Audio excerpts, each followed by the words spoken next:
Hello everyone.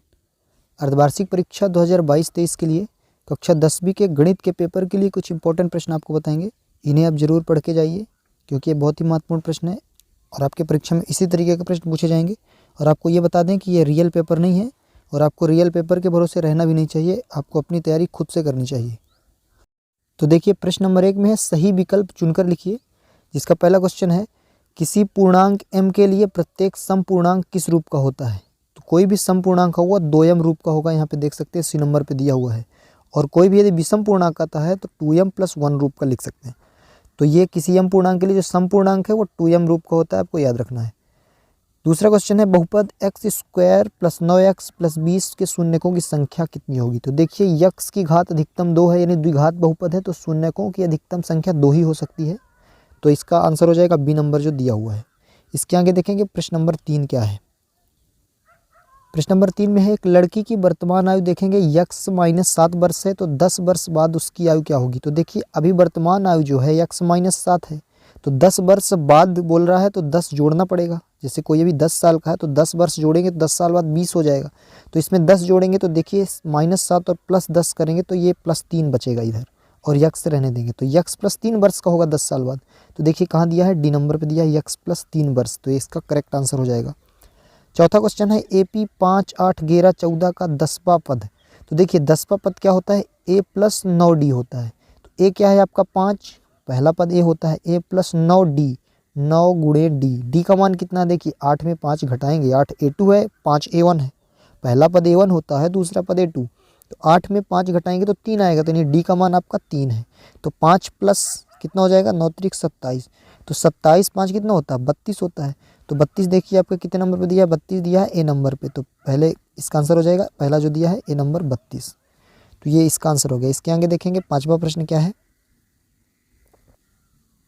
पांचवा प्रश्न में है किसी वृत्त के बाह्य बिंदु से अधिकतम कितनी स्पर्श रेखाएं खींची जा सकती है। तो देखिए कोई एक वृत्त है, इसका बाह्य बिंदु मान लीजिए यहाँ पे P बिंदु एक बाह्य बिंदु है, तो यहाँ से कितनी अधिकतम स्पर्श रेखा खींची जा सकती है। इसी बिंदु से, बाह्य बिंदु से एक स्पर्श रेखा मान लीजिए ऐसे जाएगी PA जो, और एक PB या कोई भी PQ लिख सकते हैं। तो 2 ही स्पर्श रेखा अधिकतम खींची जा सकती है, तो इसका हो जाएगा बी नंबर 2। छठवा है 96 और 404 का HCF क्या होगा। तो देखिए HCF क्या होता है, जो दोनों में उभयनिष्ठ होगा। तो यहाँ पे देखेंगे कि ये 404 जो है, यदि हम 4 से इसको काट दें डायरेक्ट तो 101 बचेगा। इसके अलावा तो ये अभाज्य संख्या आ गई, तो 4 इसमें है उभयनिष्ठ, तो 4 इसमें है ही, क्योंकि 4 × 4 4 चौको 16, 16 छक्का 96, तो 4 तो इसमें 2 3 है, लेकिन हमको उभयनिष्ठ लेना है। तो कितने उभयनिष्ठ हो रहे हैं, केवल 1 4 है जो दोनों में है। तो सीधा सीधा इसका HCF क्या हो जाएगा, 4 हो जाएगा, जो बी नंबर पर दिया हुआ है। तो यहाँ पे देखिए 20 का करेक्ट आंसर हो जाएगा। इसके आगे देखेंगे अगला क्वेश्चन। अगला क्वेश्चन है प्रश्न नंबर 2 में रिक्त स्थानों की पूर्ति कीजिए, जिसका पहला प्रश्न देखिए 2 बहुपदों का योग एक बहुपद होता है, तो इसका हो जाएगा बहुपद। 2 भी बहुपद यदि हम योग करेंगे तो बहुपद ही आएगा। सभी वर्ग क्या होते हैं, दूसरा क्वेश्चन सभी वर्ग समरूप होते हैं, तो इसका आंसर हो जाएगा समरूप। वर्ग सभी समरूप होंगे, सभी वृत्त समरूप होंगे, आपको याद रखना है। अगला क्वेश्चन है 3 संरेखीय बिंदुओं से बने त्रिभुज का क्षेत्रफल 0 होगा। 3 संरेख यदि बिंदु हैं, त्रिभुज का क्षेत्रफल 0 होगा। चौथा है वृत्त की स्पर्श रेखा।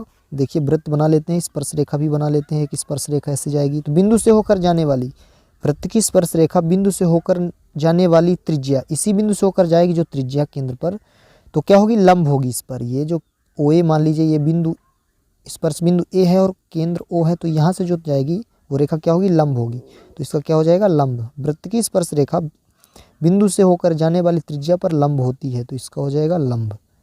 तो इसका आंसर हो जाएगा। इसके आगे देखेंगे अगला क्वेश्चन दिया हुआ है 5वां में, एक सिद्ध किया हुआ कथन एक अन्य कथन को सिद्ध करने के लिए प्रयोग किया जाता है, तो क्या कहलाता है। एक पहले से सिद्ध किया हुआ कथन है और दूसरा कथन को सिद्ध करने के लिए प्रयोग करेंगे तो वो प्रमेयिका कहलाता है, तो इसका हो जाएगा प्रमेयिका। 5वें का हो जाएगा प्रमेयिका।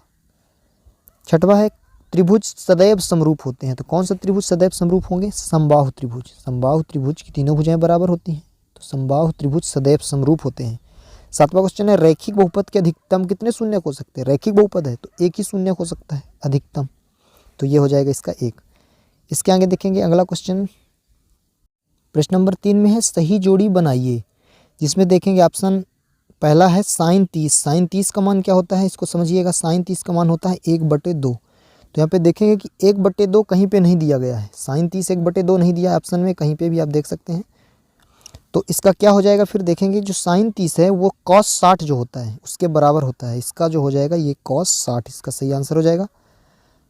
दूसरा है सेक स्क्वायर थीटा -1, इसको समझिए। एक सर्वसमीका होती है 1 + tan स्क्वायर थीटा, जो दूसरी सर्वसमीका है बराबर सेक स्क्वायर थीटा, ये होती है।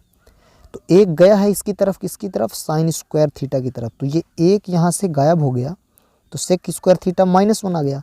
तो tan स्क्वायर थीटा वाली सर्वसमीका बनेगी सेक स्क्वायर थीटा -1, और जब रूट लगेगा तो स्क्वायर हटेगा, यानी tan थीटा इसका मान होगा किसका, under root sec square theta -1 का मान क्या होगा, tan थीटा, केवल स्क्वायर नहीं लगाना, tan थीटा। तो देख सकते हैं यहाँ पे दिया गया है आखिरी पे, तो tan थीटा इसका हो जाएगा। तीसरा समझिए, साइन 65 - cos 65 दिया गया है। तो साइन 65 क्या है, इसको समझना है। साइन 65 क्या है, दूसरे का tan थीटा था। साइन 65 देखिए क्या लिख सकते हैं हम, साइन 65 को हम लिख सकते हैं 90 - 35, 65 ही तो है, 90 - 35, 90 में 35 घटाएंगे तो 65 ही आएगा, तो ये साइन 65 ही तो लिखा हुआ है। और साइन 90 - थीटा क्या होता है, cos थीटा, यानी cos 35। तो cos 35 - cos 35 जीरो हो गया ना, तो इसका जीरो हो जाएगा, सेकेंड नंबर पे दिया गया है। तो साइन 65 - cos 35 का मान कितना हो जाएगा, जीरो, तो ये हो जाएगा इसका। सेक थीटा बटे tan थीटा, चौथा समझिए, सेक थीटा को क्या लिख सकते हैं, 1/cos, सेक थीटा जो है 1/cos ही तो है, और tan थीटा बटे में है तो हम गुणे में लिखेंगे, तो जो उसका मान होगा उसको उल्टा कर देंगे। tan थीटा क्या होता है, साइन थीटा बटे cos थीटा, तो tan को हम क्या लिखेंगे अब, cos थीटा बटे साइन थीटा। tan होता नहीं है cos थीटा बटे साइन थीटा, समझिएगा, tan थीटा होता साइन थीटा बटे cos थीटा ही है, और हमने लिखा भी है इसको साइन थीटा बटे cos थीटा ही है, पर बटे में था तो जो गुणे में ले जाएंगे तो cos बटे साइन हो जाएगा, तो cos से cos कट जाएगा, तो 1/sin क्या होता है, 1/sin बचा ना, 1/sin, तो 1/sin क्या होता है, कॉसेक, कॉसेक का ही तो अपोजिट है, तो इसका हो जाएगा कॉसेक। कॉसेक कहाँ पे दिया हुआ है, देखेंगे कि जीरो के नीचे कॉसेक दिया हुआ है थर्ड नंबर पे, तो ये इसका हो जाएगा। पाँचवा समझिए, 1 - साइन स्क्वायर थीटा होता है, सर्वसमीका पहली जो होती है ध्यान से समझिए, sign square theta plus cos square theta बराबर 1 होता है। ये क्वेश्चन आपको इसलिए बार बार समझाए जा रहे हैं क्योंकि ये आपका जो अर्धवार्षिक पेपर है, और इसके बाद आपका जो वार्षिक पेपर होगा, मेन एग्जाम, बोर्ड एग्जाम, ज़्यादा दिन नहीं है, 2 मार्च से 10वीं का एग्ज़ाम शुरू हो रहा है, तो उसके लिए तैयारी भी करते जाइए, इसलिए समझ समझ के इसको पढ़ना है, क्योंकि इसी तरह के क्वेश्चन ही आएंगे आपके। तो sign square theta plus cos square theta बराबर 1 होता है। तो देखिएगा, इससे हम cos स्क्वायर थीटा के यदि मान निकालें तो साइन स्क्वायर जाएगा 1 के बाद माइनस में, तो 1 - साइन स्क्वायर किसका मान है, cos स्क्वायर का, और जब cos का मान होगा तो रूट लगेगा, तो कुल मिला के ये cos का मान है, under root 1 - sine square theta किसका मान है, cos का, तो इसके जगह में हम केवल cos लिख सकते हैं, cos थीटा, और बटे साइन थीटा, cos बटे साइन क्या होता है, cot होता है ना, cos थीटा बटे साइन थीटा, तो ये हो गया। और sign square theta plus cos square theta बराबर 1 होता है, तो ये इसका हो गया। हमने बहुत अच्छे तरीके से आपको सही जोड़ी समझाई है, बाकी फार्मूला आपको अच्छे से समझना है तो त्रिकोणमिति का एक वीडियो बना हुआ है जिसमें बेसिक बताया गया है, प्लेलिस्ट में जाएंगे, कक्षा 10वीं के लिए जो वीडियो है उस पर त्रिकोणमिति का परिचय बना हुआ है, उसको अच्छे से समझिए, त्रिकोणमिति बहुत अच्छे से समझाया गया उसमें। इसके आगे देखेंगे अगला क्वेश्चन, प्रश्न नंबर 4 है, एक शब्द वाक्य में उत्तर दीजिए, बहुपद ax + b का शून्यक। तो देखिए शून्यक जो होता है ax + b का शून्यक निकालना है तो बराबर 0 लेते हैं, तो x की वैल्यू होता है तो v जाएगा माइनस में, ये जाएगा बटे में, तो -b/a हो जाएगा, पहले का हो जाएगा -b/a। देखिए भुजा दी है 6, 8 और 10, कौन सा त्रिभुज है, तो सीधा सीधा लिख देंगे दूसरे का समकोण त्रिभुज है, दूसरा का क्या हो जाएगा, समकोण।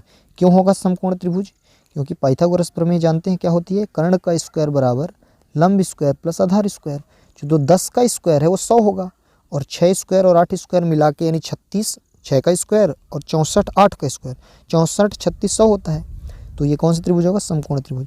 तीसरा है, दो बिंदुओं के बीच की दूरी ज्ञात करने का सूत्र, दो बिंदुओं के बीच की दूरी क्या होता है, अंडर रूट x2 - x1 का होल स्क्वायर, दूरी ज्ञात करने का सूत्र है, और प्लस y2 - y1 का होल स्क्वायर, ये सभी रूट में रहते हैं, तो ये दो बिंदुओं के बीच की दूरी ज्ञात करने का सूत्र है, 2 अंक में आ भी सकता है, इसको पढ़ लीजिएगा। आगे देखेंगे अगला प्रश्न, चौथा प्रश्न है, समकोण त्रिभुज प्रमेय का नाम लिखिए। देखिए समकोण त्रिभुज प्रमेय जो है इसी को पाइथागोरस प्रमेय कहते हैं, जिसमें कर्ण का वर्ग शेष दो भुजाओं के वर्गों के योग के बराबर होता है, तो पाइथागोरस प्रमेय कहलाती है वो। पांचवा है, साइन थीटा बटे कॉस थीटा का मान क्या होता है, साइन थीटा बटे कॉस थीटा क्या होता है, टेन थीटा, सही जोड़ी में भी था। किसी वृत्त पर कितनी स्पर्श रेखाएं खींची जा सकती हैं? तो देखिए वृत्त है तो स्पर्श रेखा कहीं भी खींच सकते, कितनी भी स्पर्श रेखा, एक बिंदु से तो बोला नहीं है, तो कितनी भी, अनंत लिख सकते हैं इसमें। कितनी अनंत, कितनी स्पर्श रेखा खींची जा सकती है? अनंत। और आखिरी है एक सदवाक्य उत्तर में जो आया है, A1/A2 बराबर यदि ना हो B1/B2 के, तो निकाय का एक ही हल होता है। एक हल होगा, या एक अद्वितीय हल लिख सकते हैं, एक हल होगा लिख दीजिए, सीधा सीधा एक हल होगा। 5वां प्रश्न में सत्य दिया है, इसको भी देख लीजिए।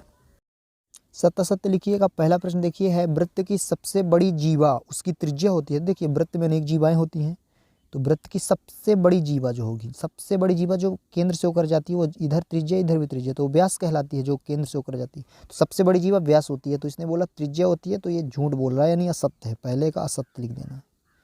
वृत्त की सबसे बड़ी जीवा व्यास होती है, याद रखना है। सेकेंड क्वेश्चन है, समबाहु त्रिभुज का प्रत्येक कोण 60 अंश का होता है, तो समबाहु त्रिभुज की प्रत्येक भुजा बराबर है, तो कोण भी बराबर होंगे। 180 होता है तो 60 ही होगा, दूसरा सत्य है। तीसरा है, tan a का मान सदैव 1 से कम होता है, तो असत्य है, क्योंकि देखिए tan 0 का मान 0 हुआ और tan 45 तक 1 होता है। उसके बाद देखिए tan 90 जो होता है अपरिभाषित है, यानी इन्फिनिटी तक जाता है, तो ये असत्य है, 1 से कम नहीं होता, असत्य। चौथा देखेंगे, समांतर श्रेणी के पद सदैव बढ़ते क्रम में होते हैं, बढ़ते क्रम। समांतर श्रेणी के पद घटते क्रम में भी हो सकते हैं, बराबर भी हो सकते हैं। समांतर श्रेणी क्या है?